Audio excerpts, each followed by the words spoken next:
Welcome to Family Health by Mini First Aid.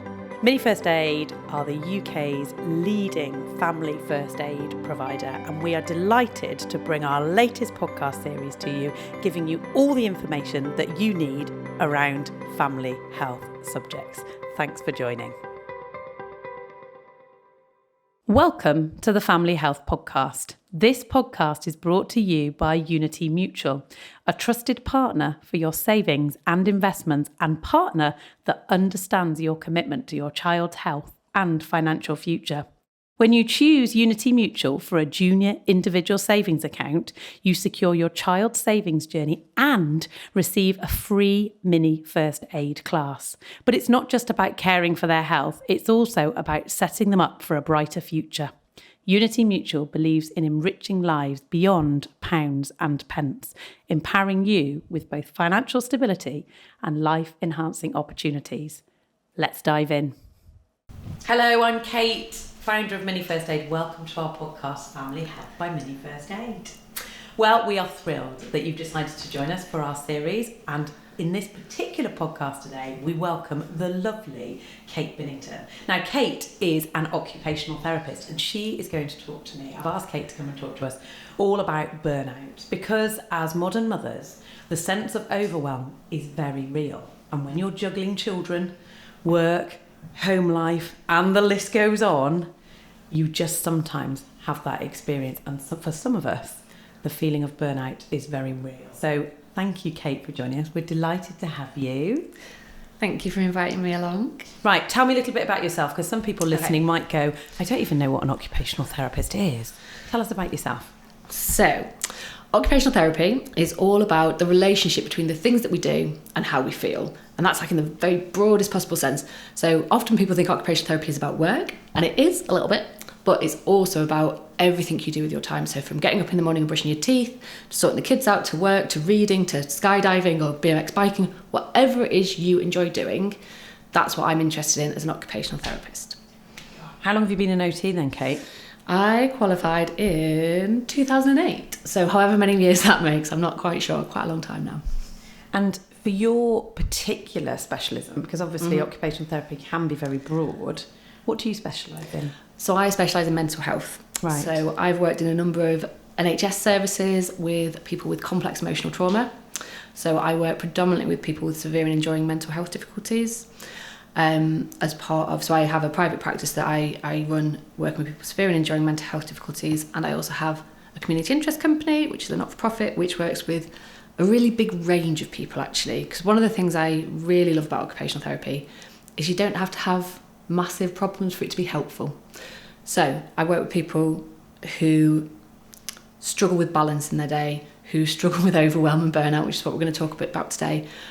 But the principles that I work with can work with somebody who has significant mental health difficulties that might mean that they end up, needing support and care 24/7. But the same principles can apply to you and me, and I regularly use my work in my own life when I get to those edges of burnout. Oh, right. I want to know more. Yes. I definitely want to know more. So you're a mum as well, Kate. I am. How many children have you got? I've got 3 boys. They keep you on your toes? Very busy. What do you think is the main challenge for being, or main challenges I should say, for being a mum in our day and age? I think some of the mum challenges are kind of eternal. I think that we are often putting other people's needs before our own. It's all about getting to the right place with the right stuff at the right time. And I mean that both literally and metaphorically, because it's not always just about the PE kit. Sometimes it's also about our own headspace, isn't it? About being in the right space to, I don't know, what have I been watching recently? Watch the play and actually pay attention. Yeah, okay. So it's not always just about the physical stuff that we need to get to the right place, but it's about making sure that we're organised and got things going on that need to happen. But then on top of that, I think there's also, in this day and age, there are additional pressures. I think there's additional pressures and expectations about women in general, that, that myth, I'm going to call it a myth, that we can have it all and it'll be easy, breezy, glamorous. That kind of image that you can be a mum, you can have a career, and you can do it all looking fabulous. I'll be honest, I don't think it's true. I think something's got to give. Spoiler. Yeah, spoiler alert. Yeah. It's really not possible. Something's got to give. And I think often the thing that gives is what we as parents or we as mums kind of value, or what gives us our sense of identity beyond being a parent. And I think that's really tricky. And part of that is the sort of the world of social media, partly around the expectations around social media and what people do look like they're living these glamorous, gorgeous lives, but also the 24/7 nature of communication at the moment. I don't know if you found this, Kate, but it's not just the work stuff that's 24/7 that takes our attention. Everything. The WhatsApp groups that never stop. You literally just get something out of the freezer and you come back, there's 20 messages and you're just like... Absolutely, all the time. As a mum of 6, that's 6 children's WhatsApp parent groups. It is utterly bonkers. I've got half of that and I find it overwhelming. And you want to be genuine to all of those people. And I think for me, social media also wants you to feel or demonstrate that you're coping or be seen to be coping. Absolutely. And then sometimes for modern mums, and I guess generationally, my mum would say to me, oh, it wasn't like that in my day. Yeah. And do you think the challenges were different for our parents' generation? I do. I think one thing is that I get a sense from my own mum, and I think we all kind of we've all had those conversations with various grandparents, haven't we? That the expectation was once you went in, you shut your door, no one really cared what you were doing in terms of your parenting. You just got on with it. Whereas now I think there's much more scrutiny. Are you doing it like this person? Are you doing it like that person? Are you doing the right thing? Are you reading the right books? Are you following the right schemes? And there is no, I think our parents, there was no right and wrong. There was, are the kids happy? Are they fed? Are they clean? Are they polite to other people? I feel like that's what was expected of me. Almost divine, doesn't it? Doesn't it?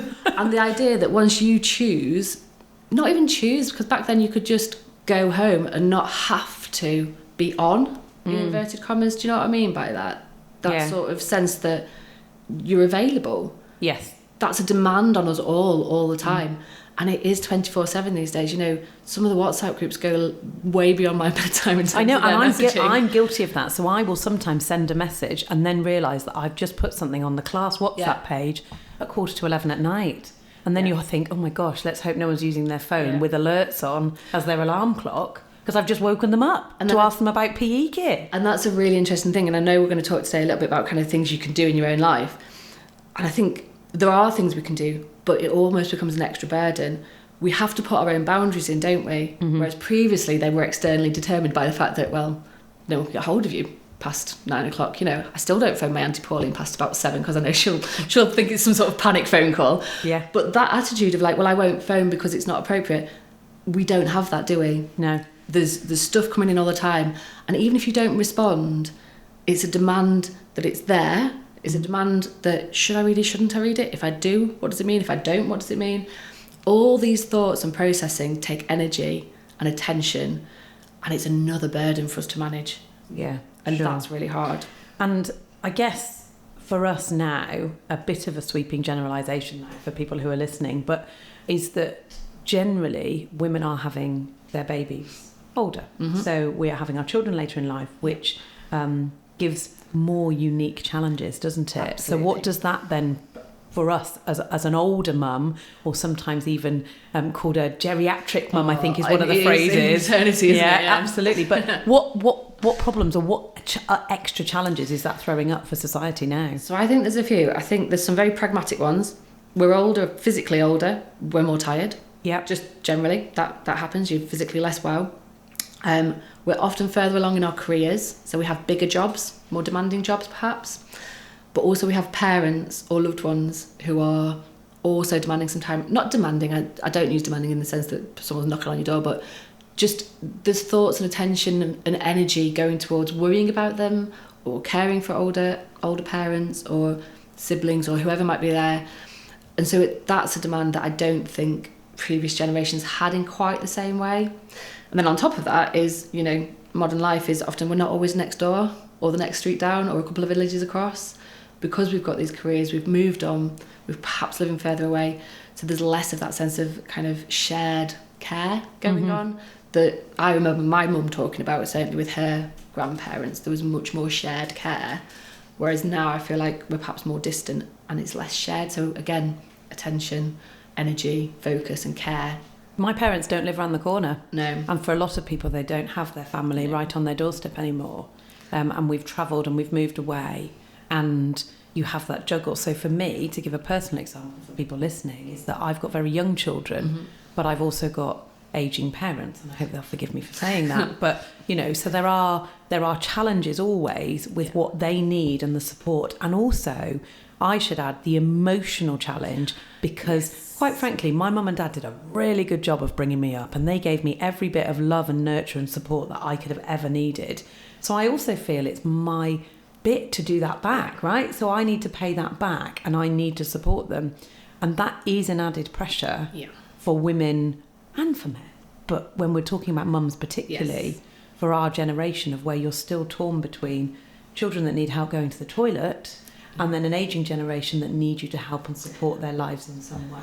And also that generation that previously might have been able to offer some support with childcare. Absolutely. So if we're going to think about doubling up the demands, so not only have you got your children to care for, you've also got your parents to think about and worry. Even if it's not a practical, pragmatic care, that emotional care takes a lot of energy. And you're also kind of missing a level of support that you might have had. An example from my life, so my children, my eldest is 11, but my brother just had a little girl. So we've got a little niece that's nearly 2. And the difference between my mum when my eldest was 2 and my mum when my niece is 2, in terms of energy, in terms of age, in terms of the physicality of having children, it's really different. She offers lots and lots to my brother and Matilda, of course, but it's just different. And so I guess there's that to negotiate as well, isn't there? That there's a different level of support from your parents and a different expectation on us to offer support. So going back that previous generation where it was almost that grandparents were seemingly part of your childcare, and whilst we know that there are a huge number of grandparents working in unpaid childcare to support working families, there is that added pressure that those grandparents are of a different age. They're less likely to be in their late 40s and early 50s and more likely to be in their 60s and 70s. And we're going to worry about it because, as you say, if we feel like we had a lovely childhood with our parents, that we were very fortunate that we got what we needed, we're going to worry that, are we asking too much of them? This should be their retirement. Do they want to be doing this? So even if they are offering that childcare, it doesn't mean that that's all of a sudden no burden to us. All the thinking that we're talking about, all the emotional working through, it all takes energy and attention. So it's that juggle, it's another ball to throw into the juggling mix, isn't it? So we're juggling all of these things, right? And all the pressures that come with very modern family life and the pressure. And you talked about social media, and we've also talked about the ageing parent generation that we have as well. So there's probably people listening, nodding along, going, oh yeah, Kate and Kate are saying this about my life. This is me. Is it a thing? Do we see it in the stats about mental health? What do the statistics tell us? So the statistics are, I've got some statistics with me. Right. So the statistics from the Nuffield Trust is talking about the latest estimates about 1 in 6 adults experience a common mental disorder. So that's like a diagnosable anxiety, depression, combination of those things. 1 in 6? 1 in 6. Gosh. However, Mind are talking about 1 in 3 adults. And Mind also caution that this is not actually all the true numbers, because there's certain populations that we don't get all the numbers from, so hospitals, prisons, sheltered housing, homeless. So it's likely that 1 in 3 that Mind are talking about is actually probably higher. So there is a huge proportion of people in our society at the moment really struggling with a real variety of mental health issues. And then a big difficulty is with that increase, and I think COVID really brought up a lot of this, and it really brought to the forefront that conversation about mental health and what's going on for people. And it's brilliant because more people are saying, actually, I'm not doing well, I'm not okay. The difficulty though is that the services were already overstretched. So services are really struggling to meet demand.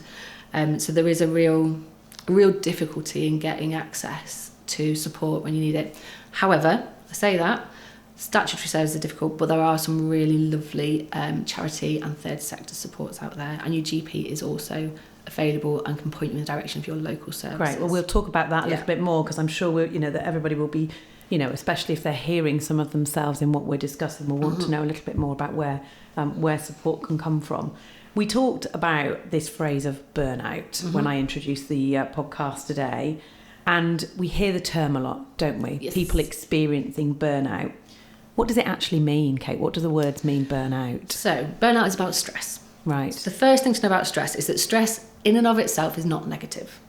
We actually all need a little bit of stress sometimes. Today, for example, coming to do a podcast, it's new for me. I'm going to say there's a little bit of stress for me, a little bit of anxiety. But do you know what that does? It motivates me to get out the door on time. It motivates me to focus and pay attention. So a little bit of stress can really push us in terms of our function. Yeah.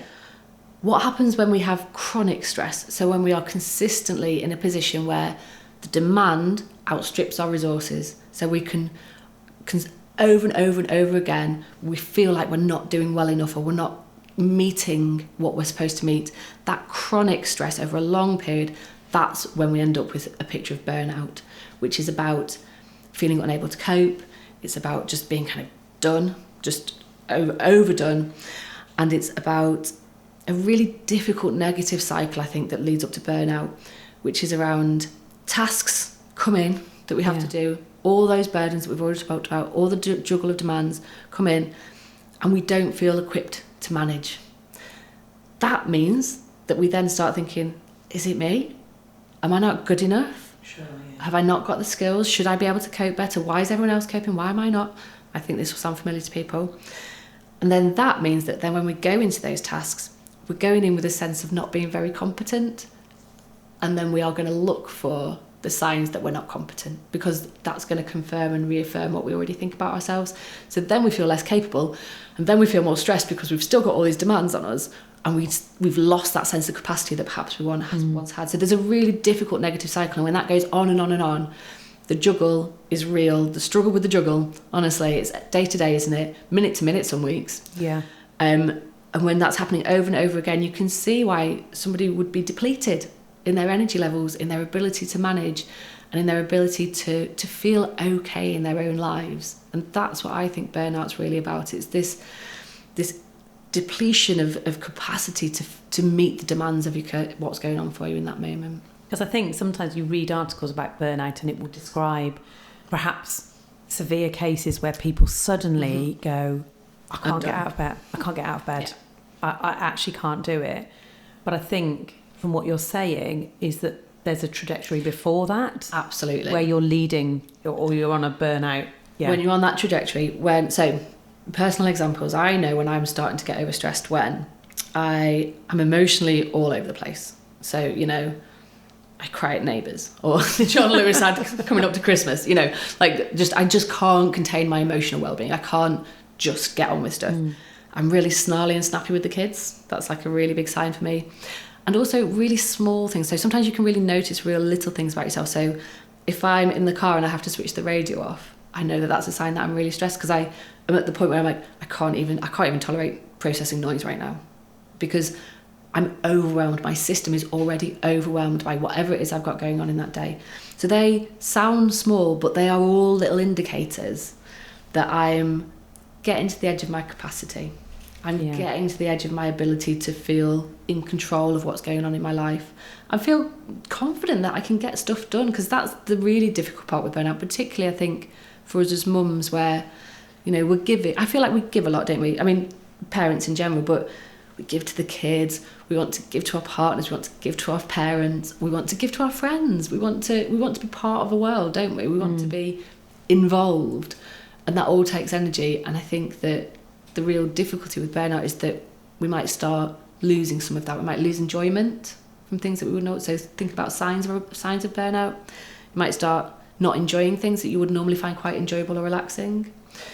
You might find yourself saying no to things, or you might find yourself not saying no to things but really not enjoying them. Yes. I think we've all been guilty of that, haven't we? Who's sat at a dinner going, I could have just done being at home in my bed, just watching something crappy.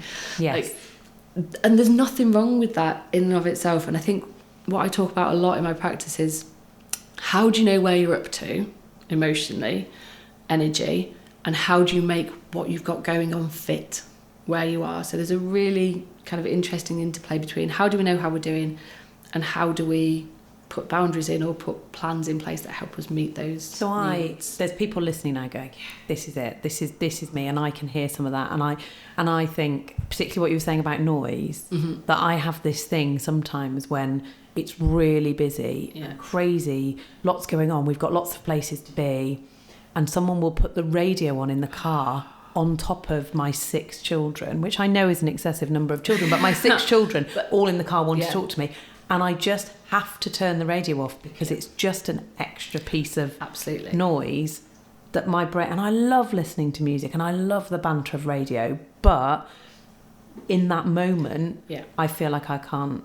So you talked about your professional practice. So if you, as an occupation, we'll talk about individuals and what they can do to manage themselves. But if somebody sees you as an occupational therapist with burnout or with symptoms of burnout, what are you doing with them? What's your work? What are you doing? So this is a lot of what I was just saying in terms of it's about how do you get to know yourself?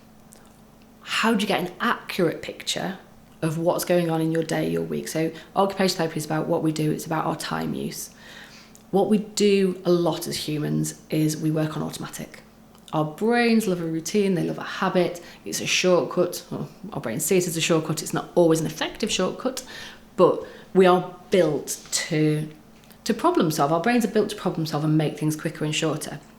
So what that often means is that we are kind of on the treadmill, aren't we? We're going through with motions, we're doing things automatically. Something gets added in, just put it into the mix, put it into the routine, put it into the routine.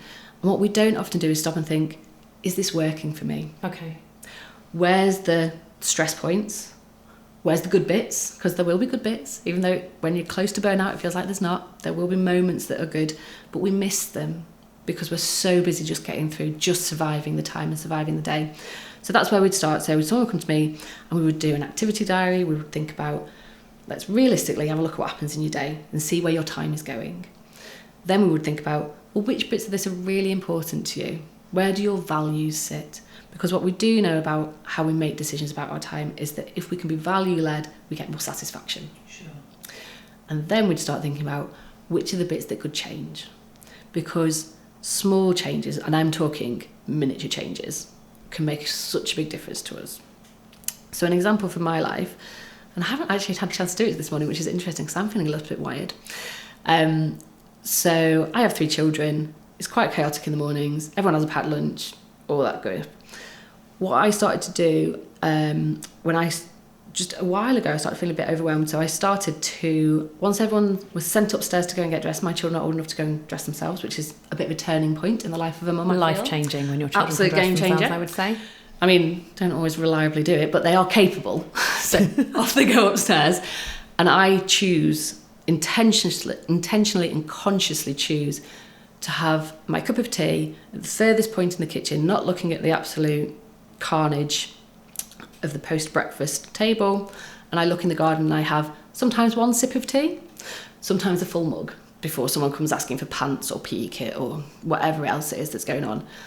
But just that intentional moment where I go, no, I need to have 1 moment's quiet in my day, sets me up better for the rest of my day. Now it sounds really small, but what's actually going on there is lots of quite complex things. So there's something about intention, there's something about valuing my own needs, there's something about quiet, which for me is really important. But there's also something about it slots into my day. I'm not thinking that to relax and have some calm, I need a day at the spa. I mean, I might love a day at the spa, but the reality is that's not doable for me week to week.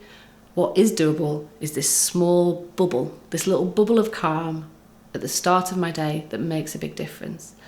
So as an occupational therapist, I would be working with someone going, where can you get your little bubbles?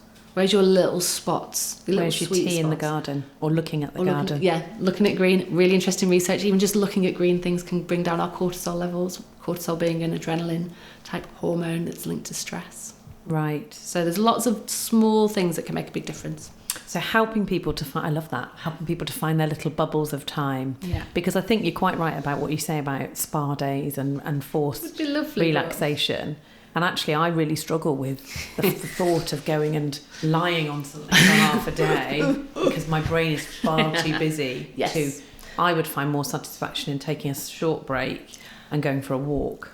And so I would say to you, Kate, if I was going to work with you, I'd say, okay, so where in your week is how long do you want your walk to be? So short or long? Yeah. I would also think about having more than 1 route so that on a super busy day you can get outside for 5 minutes, but on a less busy day you could maybe get 20. On a nice day you could get half an hour. What are your routes? Plan them when you're in calm space. Don't plan them when you're stressed, because our brains do not work as well when we're stressed. Literally, the frontal lobe is less connected. So neurologically speaking, we are less in our frontal lobes, which is the reasoning, thinking, understanding, communication bits of our brains. We are actually, when we're stressed, in survival mode. So we are in that fight, flight, freeze or fawn, which people may have heard of. Yes. So it makes it really hard to think yourself out of it because your thinking brain's not switched on. So do your planning in calm spaces. Think about what works for you. So you talked about going for a walk. So I'm going to imagine that there's something really lovely about the quiet, or just the sound of nature, or just the being by yourself, being in the green, being in the fresh air. Change of scene can be as important as what the scene is. And I would really encourage you to go, okay, busy day, how do I get 5 minutes? And that might be to go out in the garden and deadhead all your flowers. It might not be a walk, but it's still got the same values of being outside, being by yourself, taking a moment for yourself.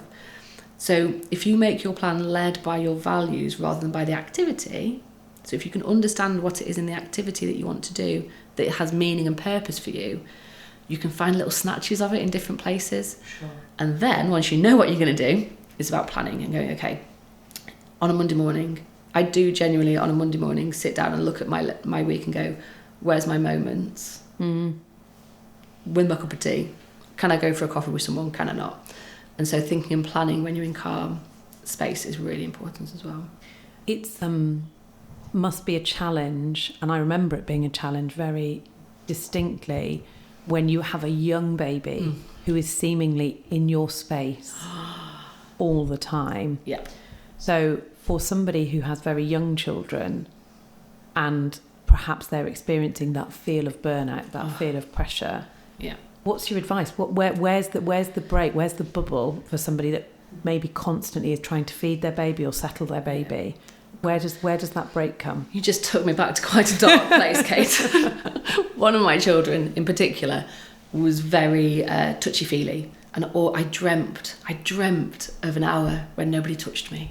That was, I very much feel that. And it is really hard. And I think that's the first thing to think about is acknowledge that it's hard. Can you find a little bit of compassion towards yourself that goes, this is hard. This is not me being rubbish. Because I don't know about you, Kate, but one of the other tools I talk about a lot is about reflection and kind of when things go well, what do we think? We think, oh, it was a lovely day. I was ever so lucky, such and such was there, all this external stuff. Things don't go well, we go, well, I was really crap at that. I didn't do that very well. I'm not very good at this. And so first thing to think about is just acknowledge that this is hard because it's hard. Yeah. It's not because of you. Small babies are intense. It is relentless. It's so hard to find those moments. So I would be thinking about with that person, when they go to sleep, what are you doing? When they have that maybe 5 minute snap, which frankly sometimes is what you got, wasn't it? Yeah. How do you snatch that little moment to do something that's for you? And again, this is about not big things. It might be sitting quietly with your eyes closed, doing a little bit of a mindfulness grounding technique. It might be just looking at the garden. What is it for you that will give you a sense of yourself beyond being a mum? Because that's really hard in that very early phase, isn't it? I'm sure you remember. You feel like all you are is somebody to provide for this tiny little squalling thing. How do you connect to yourself beyond that? And that might be going for a walk, it might be looking at the garden, it might be having a cup of tea, it might be lying down and watching a bit of telly, and that's okay. Because I think the other thing you spoke earlier about kind of what are some of the challenges of the current generation, I think some of the challenges are that if you're not doing something, you ought to be doing something of value, something worthwhile, something you need to be doing, something that's productive. And I don't think that's And then helpful. Sharing it on social media that you're doing it. And I don't think it's helpful. I think that we need to recognise that we all need a bit of switch off. It's not a bad thing to do a bit of doom scrolling. Yeah. Not if it's the only thing you do. But if actually, for the bit of time that you can do that, especially when you've got those very small babies that are so demanding, if you play Candy Crush for 5 minutes and it just takes your mind off being a mum and being exhausted, that's not a bad thing. So it's really about, maybe not even bubbles, it's like little tiny micro dots of calm in the storm of new motherhood, I think. So you've given some nuggets there, some really good nuggets for people for their own, that perhaps if they're, if they were seeing you in a professional capacity, but also some of the things that people can do around thinking about their time and making those, but I love that bubble phrase. I think that's great. Just finding little spaces. I would guess that one of the things that you might see is that we do that with all the right intention. But do you see people slipping back to the old ways? Very much. And going back into burnout? Is that a common thing? It is very common. So I said earlier that the brain loves a habit. Okay. The brain is built for habits. So those neurological pathways that lead to those habitual responses to stress are really, really well established. They're quick, they fire at the first moment. The more stress we get, the quicker the stress response is. So our brain kind of does that very quickly. So it is really hard to make changes happen. So one, don't be hard on yourself if you slip back. Be compassionate towards yourself. And two, changing habits takes time. If you think about how long you've been in that automatic habit of responding to stress in a particular way, you need that time, if not more, to create a new habit. So one metaphor that I really like is, imagine you're walking through a woods. You've got the old worn pathway that you don't really like, you find it a bit grotty, you're not really interested in what's at the end of it, but it's the way you know, so you just go because you're tired, because you're emotionally overwhelmed, because you just need to get stuff done, and that's the quickest way to get it done. And then you see a glimmer of something exciting through the trees. You think, oh, I wonder what that is. And that's your new habit. So one day you think, actually, I'm not quite so tired today. I've been thinking about this for ages. I'm going to bash through this woodland and I'm going to get to that little glimmer and see what goes on. So you do that. It's much harder work. It's much more tiring. You come out a bit battered and bruised. But you get to this little glimmer and it's beautiful. And it's really interesting and it's really wonderful. And you think, that was actually really worth it. The hard work was worth it. You come back the next day. You've got the easy path to the left. You've got your little glimmer to the right. You think, oh, I could go down the easy path. I could just do the easy thing. And you think, no. I'm going to just see what happens. The next time you go, you're a little bit less tired. You're a little bit less bashed because you've already broken through that first stretch. And you get to the end and you go, oh yeah, this was worth it. It's really, really lovely. This is what I need. It gets easier and easier. But you have to make the conscious choice. You have to go, yes, I know that the old route would get me where I need to go, but I won't. It's not what I want. This is what I want. And eventually, you've got a new path to the lovely, valuable, meaningful thing, and the old path's disappeared because you've not used it and it's grown over.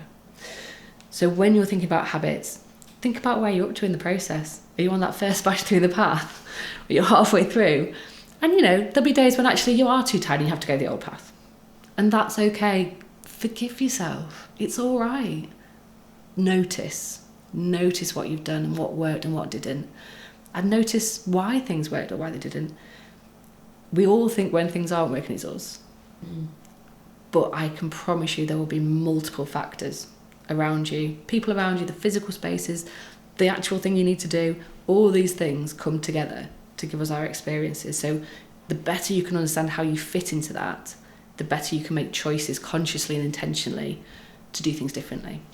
That's brilliant. And I think there is a challenge for some when they are so far down that burnout trajectory that they're listening to what you're saying. Perhaps there's people listening now going, I know that there are things that I can change, but I don't now have the mental capacity to even make those changes without somebody helping me. So if somebody is almost feeling like a call to help, really, or somebody's going, I need someone else to do this with me, a professional, an organisation, who are the best people to talk to, Kate? Who would you signpost people to? So your GP is always still a good first port of call because they will have access to your local services. Right. So I'm in Leeds, so I know the Leeds services, but everywhere in the country, the NHS GP will know what are your local services, what mental health support is out there.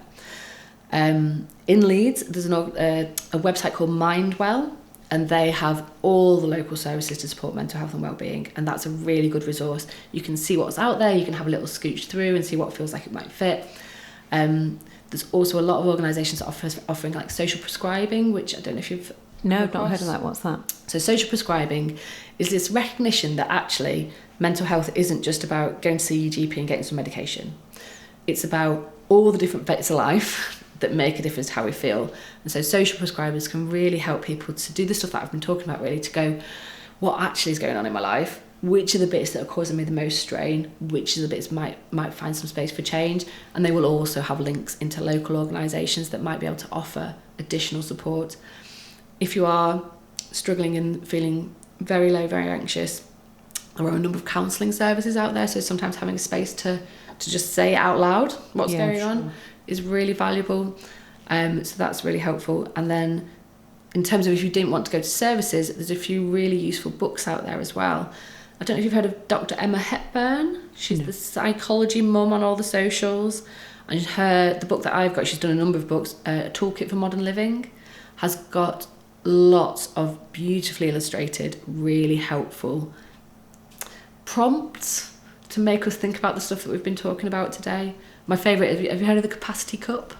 Yes, I have heard of the capacity cup. Tell us so that's about Emma it. Hepburn. Right. So the capacity cup is, we all know that feeling, don't we? We're managing. As we're managing, the capacity cup's filling up with all these different things we've got to do, all the demands, all the tasks.